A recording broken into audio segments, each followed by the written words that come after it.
I am too good to be a weirdo. I don't like touching on. They do alright to start the season, but never finish strong. I am in love with Arsene Wenger, cause Gooners we are dread. There's a manly lump in me underpants and a lady boy in your bed. What? Have it. Arsene Wenger's a legend. Arsene Wenger's a legend. Arsenal!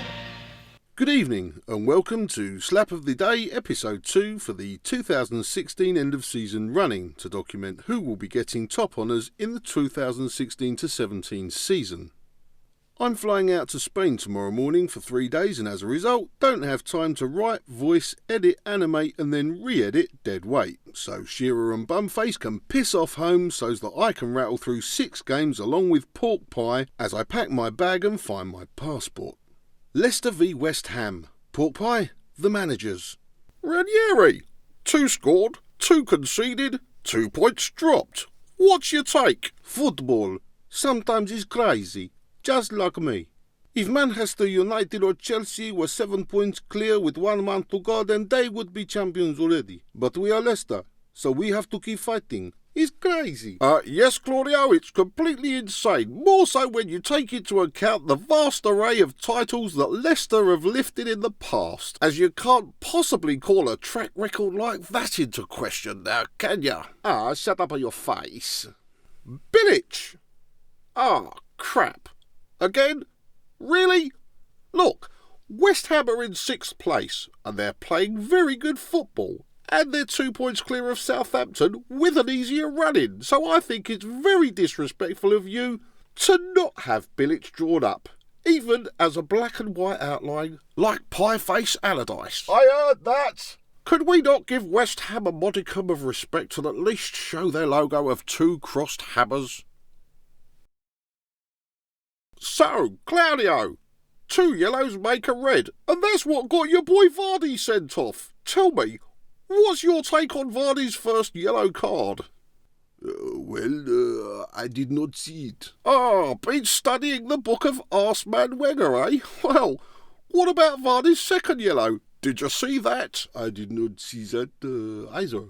Well, if you had seen it, you'd know to pull your boy Vardy up about it, as Premier League rules clearly state that if you're gonna dive, you should be wearing a pair of regulation Speedos. He did not dive.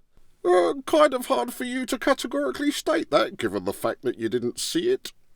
Ring-a-ding-a-ding. Gary? Where's my passport? It was in the kitchen. Arsenal v Palace. Pork pie? Arseman!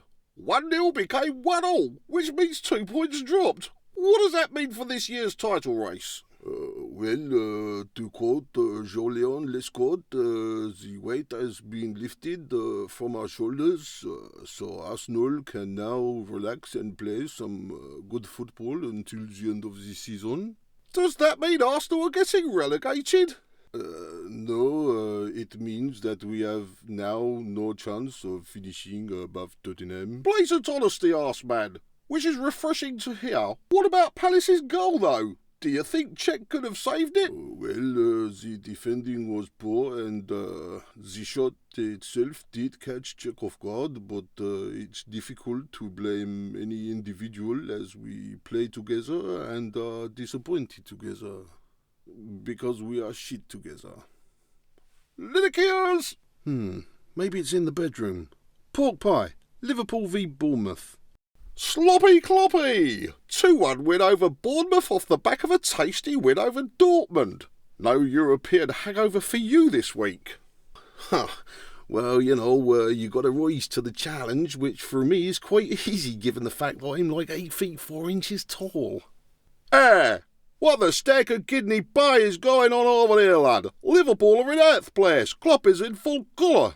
This is a top 6 run-in, laddie, and as favourites to win the ropey, Liverpool are in with a shot of Champions League footy next season. And before you start up, yes, you do have Defoe as your goal machine, but your back row is a vortex and the gravity-fed black hole behind your goalie doesn't help. Gary! Maybe I left it in the car. Man United versus Villa, please, pork pie.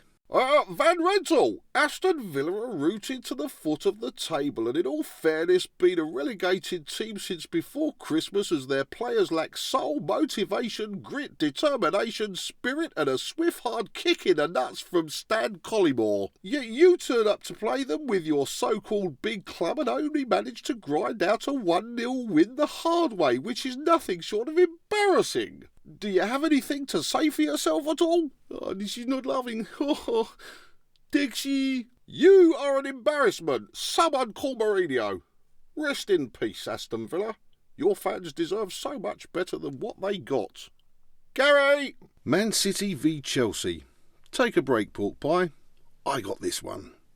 Stamford Bridge hosted Manchester City, who were awful. But fortunately for City, Chelsea play out of the bridge were significantly worse and put on a display that was so poor they made City look like Barcelona. And if you're watching this show, Mr. Willian, had you signed for the mighty Spurs, you'd be challenging for top honours instead of challenging for top half. Plus, of course, you'd have Champions League football next season.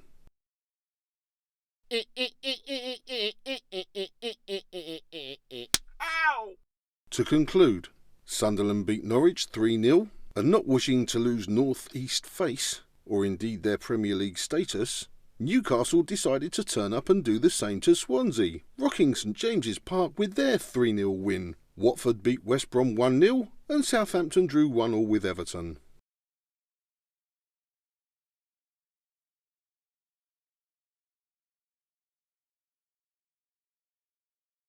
And that's it, on the day that Norwich players got too close to Big Sam's kebab.